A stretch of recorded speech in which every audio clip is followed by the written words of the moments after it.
Oh yeah, it feels good to be back because it's Update Monday. What's going on with ya, big dog? And it is an amazing Monday. I hope that your Monday is going amazing, and if it ain't, don't let what happened at the beginning of your Monday ruin the rest of your Monday. Speaking of such, it's been 1, 2, 3, 4, 5, 6. And I actually think it's been 6 months and 3 weeks of kicking rheumatoid arthritis' ass. There's actually one thing that I want to talk about, and it's about taking breaks. I actually took a vacation over the weekend, didn't do anything Yu-Gi-Oh! Except for YCS Imperial Courts. And, teaching my grandpa how to play Yu-Gi-Oh! Which he soon quickly quit because he realized that Invoked was communism, and communism is bad to boomers. It was really fun to sit back, relax, and enjoy my vacation. But one thing I'm excited to go over with you guys is this tier list based on the Remote Duel YCS. This Remote Duel YCS pretty much tipped the format on its head. Its last defining trait for the September through January format is finally revealed. And unless we don't get another Forbidden List, this is exactly what we're going to be playing in. I'm excited to reveal to you the end result of this format, so let's jump on in and talk about all of these changes that have happened since the last meta tier list. So one thing I want to do, or I really want to focus on, is make Update Mondays shorter and the videos longer to get you more content. But don't worry, Update Mondays isn't going anywhere. We're actually going to be hosting weekly podcasts so you can hear full Update Mondays, and they are 100% for free. Now, if you do want to support, you can always go ahead and hit up my Patreon, and then also support TheCaliEffect.com by purchasing mats, sleeves, or even your very own merch. But with that being said, we're going to go ahead and jump on into this tier list, and there are some excellent categories here. One thing I want to point out to everyone that just so happens to have the audio off is that for the people that are actually hearing this, Meta Changer is the genuine Tier 1. These are the decks that define the format, while Tier 1 is the strategies that are really, really good and fairly competitive. So you could actually say in some people's eyes that Meta Changer may be Tier 1 and Tier 1 may be Tier 2. But the reason why we did it this particular way is because while Meta Changer is really the best of the best, the cream de la crop, I feel like the Tier 1 decks are not necessarily that far behind. From there, the Tier 2 decks are decks that may have really niche situations with the Meta Changer strategies, but these strategies may not be able to consistently compete at a high level. It takes a really good pilot to do very well with them. From there, the rogue strategies are strategies that are just really good against specific decks, but takes an even greater pilot more often than not to play. And then, oh no, what are you doing, baby? This is the category that, you probably shouldn't be playing these decks. Starting off with Dino, I want to say the biggest contributors to this current format right now is Destiny Hero Phoenix Enforcer, Nibiru the Primal Being, Infinite Impermanence, and Dimensional Barrier is insane. I'm telling you, Dimensional Barrier and Mystic Mine, there are so many interactions with those particular cards in this meta that it is crazy. If your deck can take advantage of all 5 of those slots, then your deck is crazy. Dinos do suffer a lot from not being able to have Misk at 3. It was a little bit of hopium to put them in the Tier 1 status. I do think that they're incredibly strong still, but Tier 2 is probably where they're at because it does take the right pilot to be able to not only crack your opponent's boards with that Ultimate Conductor Tyranno, but also being able to make the appropriate boards and building the deck correctly. In my opinion, I would probably say Small World Dino is probably one of the better versions, but DPE is probably going to have to make its way inside of that deck, strictly because there's just too much advantage. Draw 2 cards, free special summon, and the potential to destroy a normal monster on the field, which will proc your Lost World. Another thing I want to say about Dino is that it does not need its extra deck, so Dimensional Barrier is definitely a card that doesn't work, and because of Misk, Nibiru was a card that doesn't work either if you are playing a more pure version. Burning Abyss takes a tremendous pilot to play, so I'm gonna have to put it in the rogue category. Those trap cards can easily be outweighed by Evenly Matched, a card that is played in so many decks right now, and is a perfect counter to some of those back row heavy decks. But a very skilled Burning Abyss player should be able to make Divine Arsenal AA Zeus, which is still not as meta defining as some of the other cards that I mentioned, but still a very powerful card being able to knock your opponent's board. Now, if you are playing Burning Abyss, you may want to watch out for Nibiru because a lot of your boards are going to get hit with the rock is cooking. But ultimately, Burning Abyss is a fairly powerful rogue deck that could compete inside of a local or possibly even a regional settings fairly consistently. But when we're talking about a remote duel YCS, you gotta be that special type of a pilot. Invoked Dogmatica, the deck that Fusion summons under Meltdown, probably takes a really good advantage of DPE. Is it a meta changer? Unfortunately, due to our remote duel YCS, I have to say it's a tier 1 deck and quite on the low end. Now, granted, this did get 1 slot and it did advance fairly well, but the problems with this deck is starting to become more and more evident. Yes, it does dodge Nibiru. Yes, it does play DPE, but a well-timed dimensional barrier literally puts this deck completely on the wayside. Droll and Lockbird forces you to skip your turn. And then, of course, there are other interactions. While there can be only one, or Tikaboo is a card that forces players to play only one type. When you're summoning cards like your Dogmatica engine, you can't go into your Alistair engine, meaning you can't make the clutch plays that you want to. I'm not saying that this deck is not good. It's still phenomenal. Just in the meta changer status, Imperial Order still exists as a card, so maybe not so much, especially with players now main decking the card. Altergeist, really good hopium for me to say that this was a tier 1 deck. Look, it still has those cards that are going forward with 7 Imperial Orders, 8 Imperial Orders, I believe, being able to main anti-spell if you so choose, Secret Village of the Spellcasters, Imperial Order, Terraforming, and of course being able to set them if you want with Metaverse and cards like that. Altergeist is still one of the better decks, especially when we get into spell-heavy formats. I have to say that if Skystriker and Invoked are meta changer decks, then Altergeist is easily a tier 1 deck just because of its natural counters against those particular strategies. But in a format where people are starting to realize that, hey, maybe I should play a little less spells for the IO, then Altergeist does lose a little bit of its luster.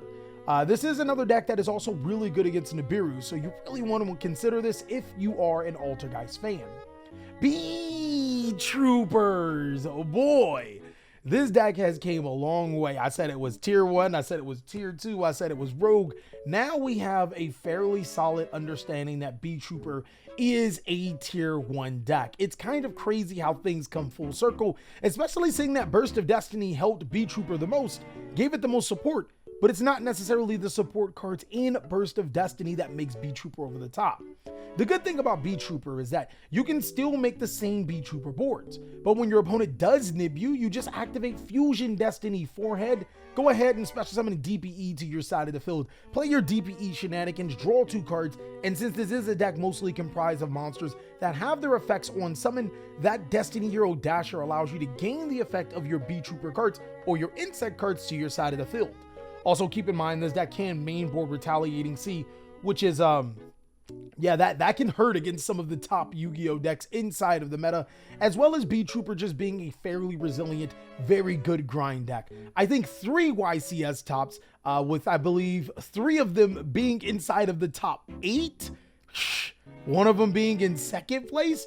Yeah, Bee Trooper, you gotta give it its credit. It's too many times where Bee Trooper has came up and has showed out. You can't say that it's anything less than a tier 1 deck right now in this format.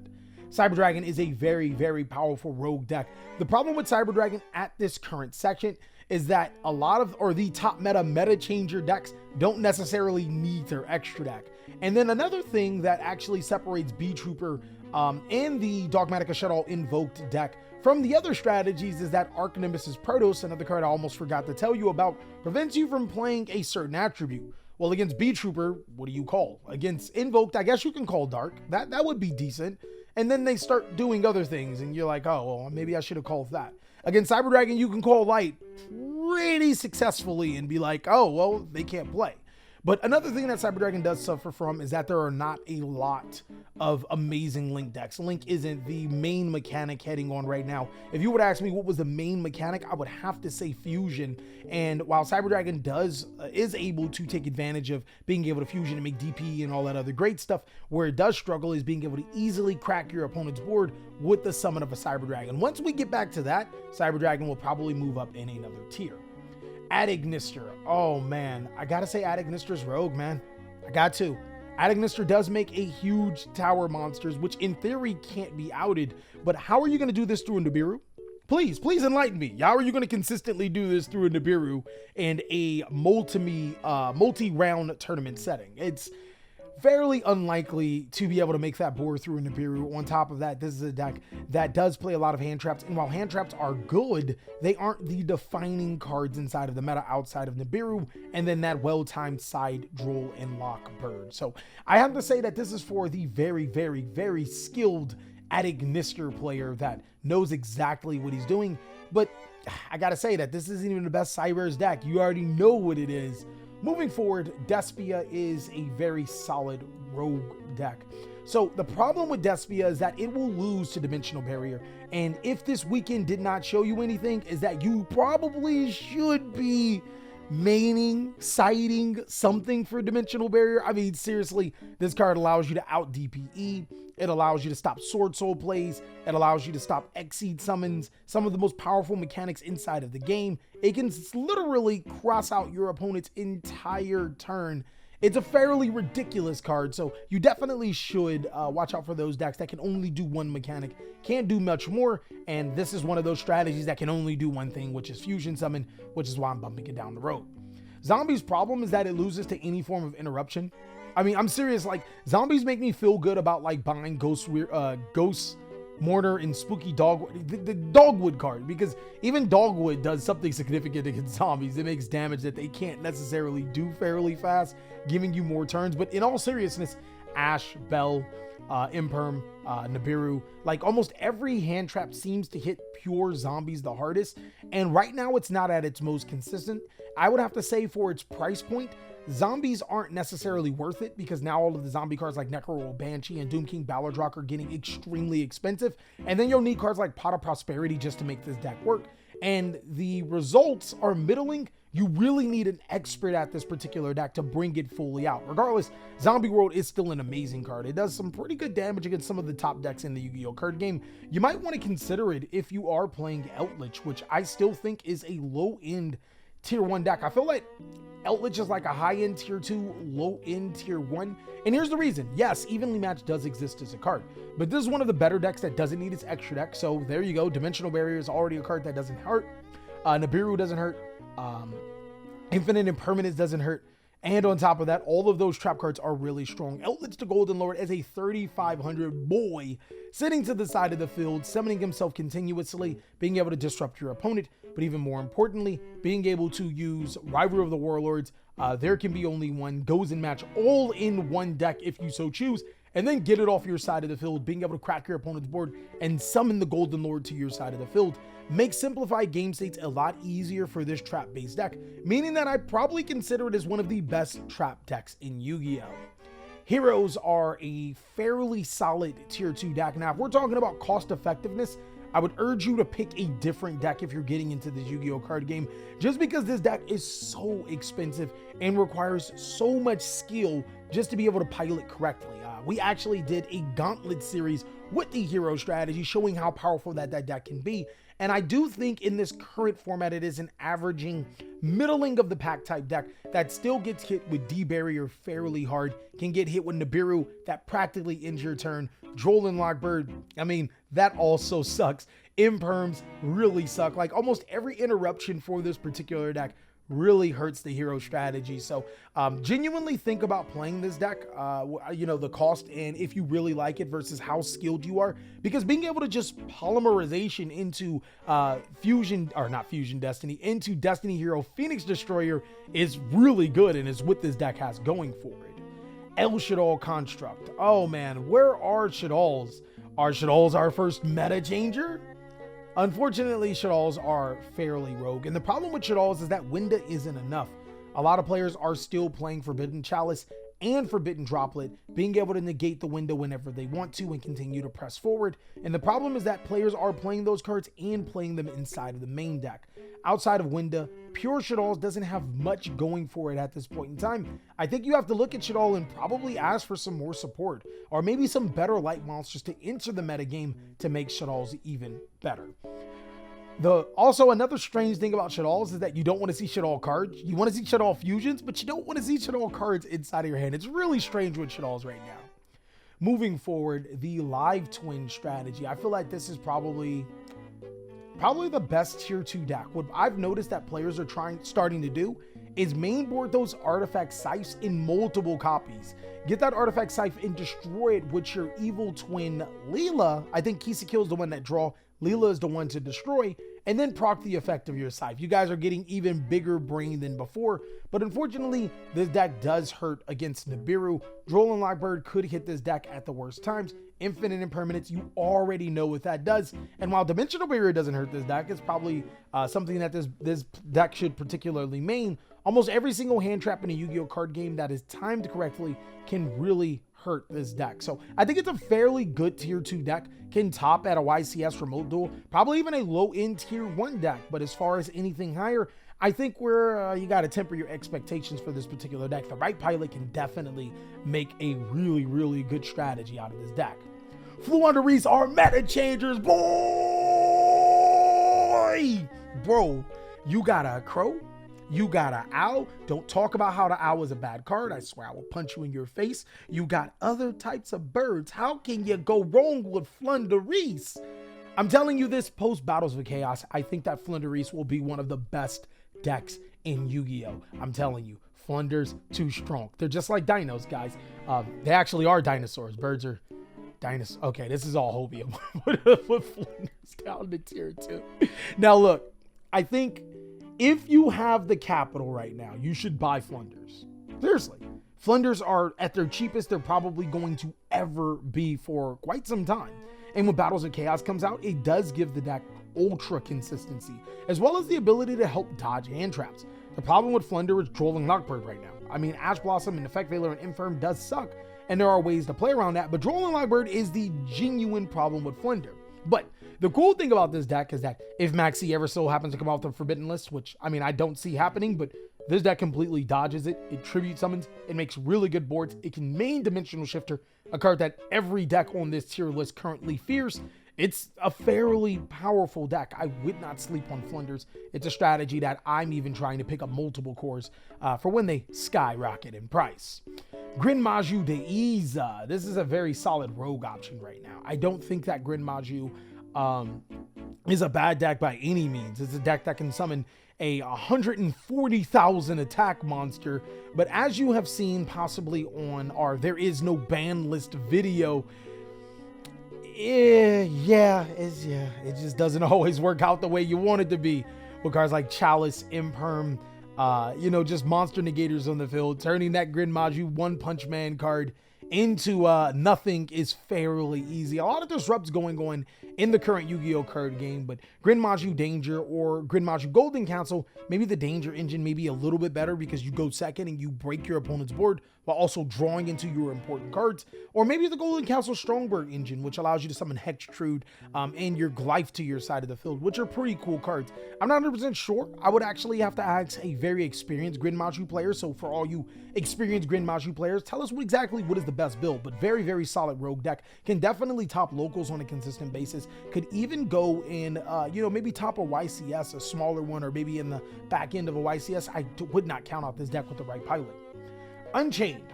I gotta say, Unchained is another one of those rogue decks.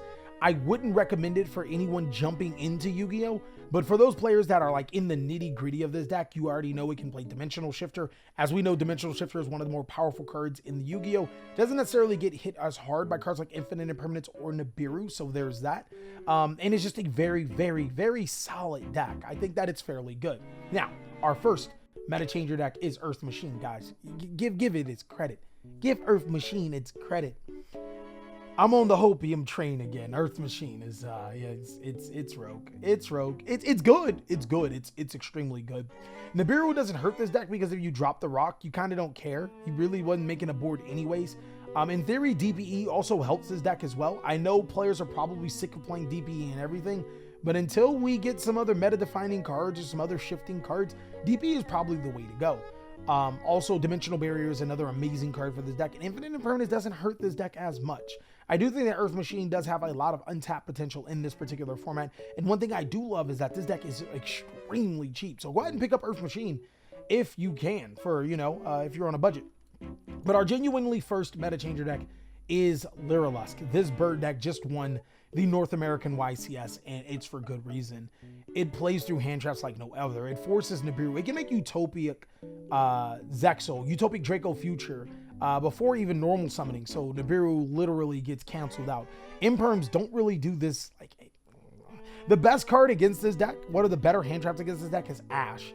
And if you look at the rest of this tier list, you're like, wait, Ash isn't as good against some of these other decks. So Ash has been seeing a considerable drop in play, and this deck has gotten stronger because of it, which is really, really weird because players already knew that this was one of the best decks coming into the format, but didn't really necessarily change how they played Ash Blossom and Joy Spring. But regardless, again, this deck checks all of the boxes and has one of the best hand traps in its arsenal in Harpy's Feather Storm, which allows you to basically negate everything your opponent has in their way, build its board on its own. And the biggest thing that I still love about this deck is that it special summons into its board, and then even when your opponent does address that board, well, here comes the Trevor Gates, here comes the normal summons, and it'll still make the board that it wants. Drytron is at this awkward spot where you should never play it and you should never touch it, because if you're a Drytron player, I have some choice words that Martin Luther King would not be proud of, and it's his birthday. No, but in seriousness, Drytron is easily, it's a tier 1 deck. It's fairly good. Players are starting to move back or look at the Destiny and Dragoon engine, or the Red Eyes Dark Dragoon engine, Destiny and Dragoon engine. And that isn't a bad idea. I still think that the DPE engine is really good in here, but more importantly, Drytron still sets up Herald of Ultimateness, and that's something that a lot of players do forget, that if this strategy does go first, if you don't open Drip Drop, which the deck can prepare for it, and I mean, you're going to be in for a ride with that Herald of Ultimateness. It can still make some very powerful boards. This will 100% change in my opinion. I think that Prank Kids could go to Meta Changer post the next set, the Grand Creator set. But for right now, I'm going to go ahead and put it at tier 2. It takes a very, very skilled pilot and deck builder to be able to build this deck correctly. And then again, still the big problem is that Dimensional Barrier may shut off half of the deck, but the other half of the deck doesn't do what you want it to do. You want to go in your fusions because your best card, your best Prank Kid monster is Battle Butler. And if you are playing a DP engine, which I'm not going to recommend or unrecommend, it's still a fusion monster that Dimensional Barrier can hit. So it really sucks because fusion is one of the better mechanics in Yu-Gi-Oh, but it's like a double-edged sword, because if your deck already plays fusion and your opponent goes and plays Dimensional Barrier, then you're like, dang, I can't DPE and I can't go into my regular mechanic. Whereas some other decks that play DPE, such as possibly even Drytron, if you decided to play it, you can debarrier for Ritual, and then they're like, okay, Fusion Destiny. And it goes to the exact same thing for Protoss. That's why Protoss is kind of balanced, because your opponent is playing, if you're playing against a light deck and your opponent calls light, then you go Fusion Destiny, you make DPE. So you know what I mean? It's kind of like a cat and mouse game with these particular cards in the Yu-Gi-Oh card meta right now. And that's what's really weird with Prank Kids, because it can outplay Protoss, kind of, because if they call Windward Protoss, you're just like, you know, and it can play D-Barrier, kind of, because it can link summon, but if they call Fusion, you're in this really weird spot. But definitely post Grand Creators, when you do get the Adventurer token engine, a lot better. Rocket Dragon Link, solid tier 2 deck. It takes a extreme Rocket Dragon Link pilot. You got to be on some crazy stuff to be playing this deck in 2022. The real reason is because still Heretic Seal and Dragon Maid Tidying are amazing cards. Being able to bounce cards off your opponent's side of the field as opposed to put them in the graveyard. Notice that DPE and certain other cards want to go in the graveyard. And for people that don't know what DPE is, Destiny Hero, Phoenix Enforcer, they want to go in the graveyard. This deck just says, nah, we're going to bounce it. We're going to put it to your extra deck. Try it again. And that's what really gives this deck a hanging edge. It does suffer the Trolling Lockbird. Nibiru doesn't hit as hard if you play your sequencing right. But honestly, I think that Rocket Dragon Link has been due for a strategy change. Instead of going for some super combos, probably just focus on playing more traps and go for the mid-range game. Maybe make Heretic and Tidying, and then, you know, set some back row and set up your board and pass turn. Regardless, this is a deck that can search Nibiru through its the Chaotic Dragon Ruler, which allows you to get your Nibiru to your hand if you excavate 5 and hit a light, because Nibiru's light. So yeah, Rocket Dragon Links is in a really good spot. Same for Solomon Great. I keep talking about how Solomon Great's a very, very good deck. I want to say it's tier 0 because, you know, Solomon Great just too strong. But Destiny Hero Phoenix Enforcer, a card that we've been talking about how this deck is just, or how this format is around, is fairly strong, especially when you can summon DPE under the zones of Solomon Great Sunlight Wolf. any turn or every single turn and use the effect of Sunlight Wolf to get a fire. Before, we used to have to rely on our opponent having a crammed board and forcing themselves to summon under that Sunlight Wolf. Now we know we can pretty much proc that effect of Sunlight Wolf every single turn with the effects of DPE. And on top of that, when your opponent does Nibiru you, will activate Fusion Destiny. Again, it's about playing through these hand traps or these particular cards that are running the format, which are Destiny Hero, Phoenix Enforcer, Dimensional Barrier, Fairly Strong, Nibiru, Imperms, and Salamangreat actually does have those tools. The only problem with is that Salamangreat is a little bit harder to pilot than some of the other decks in Tier 1 and Meta Changer. That's why it doesn't get played as much.